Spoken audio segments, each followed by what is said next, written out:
माननीय पोलीस अधीक्षक संदीप घुगे यांनी स्थानिक गुन्हे अन्वेषण शाखेस दिलेल्या आदेशानुसार मालमत्तेविरुद्धचे गुन्हे करणाऱ्या इसमांची माहिती काढून मालमत्तेचे गुन्हे उघडकीस. माननीय पोलीस अधीक्षक संदीप घुगे यांनी स्थानिक गुन्हे अन्वेषण शाखेस मालमत्तेविरुद्धचे गुन्हे करणाऱ्या इसमांची माहिती काढून त्यांच्यावर कारवाई करून मालमत्तेचे गुन्हे उघडकीस आणण्याचे आदेश दिले होते.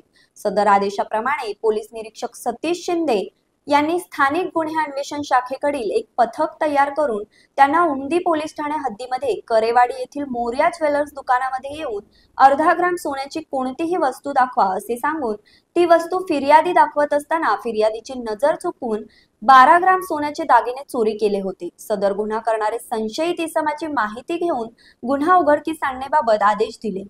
नमूद पथकास दिलेल्या आदेशाप्रमाणे पथकामधील सागरे लवटे यांनी सदर गुन्ह्यातील सीसीटीव्ही फुटेज तपासले असता सदरचा गुन्हा कर्नाटक राज्यातील रेकॉर्डवरील आरोपी मोहम्मद अली बाबर अली इराणी राहणार श्रीकृष्णनगर गदग राज्य कर्नाटक यांनी व अनोळखी साथीदाराने केला असल्याची खात्री झाली.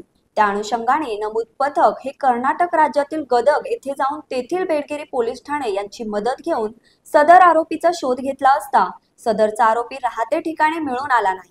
तरी सदर गुन्ह्याच्या आरोपीच्या नातेवाईकांकडे कौशल्यपूर्ण तपास केला असता त्यांनी गेल्या महिन्यात करेवाडी तालुका जत येथील सोन्याच्या दुकानात चोरी केलेल्या सोन्याचा माल संशयित आरोपीने घरी ठेवला आहे. तो माल त्यांनी पथकासमक्ष हजर केला.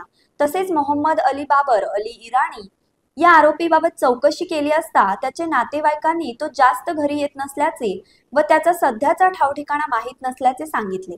त्यानंतर सदरचा मुद्देमाल जप्ती पंचनाम्याने सागर लवटे यांनी जप्त केला आहे. सदर बाबत उमदी पोलीस ठाण्याचा क्राईम अभिलेख तपासला असता वरील प्रमाणे गुन्हे दाखल असल्याची खात्री झाली. सदर आरोपी हा रेकॉर्डवरील गुन्हेगार असून त्याच्यावर महाराष्ट्र व कर्नाटक राज्यात वेगवेगळ्या पोलीस ठाण्यात चोरीचे व हातचालाकीचे गुन्हे दाखल आहेत. सदर जप्त मुद्देमाल पुढील तपास कामी उमदी पोलीस ठाण्याकडे वर्ग करण्यात आला असून पुढील तपास उमदी पोलीस ठाणे करीत आहेत. तसेच यातील परांगदा आरोपीचा शोध गोपनीय बातमीदारापर्यंत घेऊन त्यांना ताब्यात घेत आहे.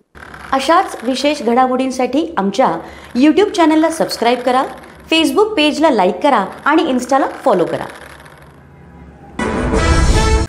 नमस्कार, आपण पाहताय लोकसंदेश न्यूज आणि मी स्मिता यादव. पाहूयात काही विशेष घडामोडी.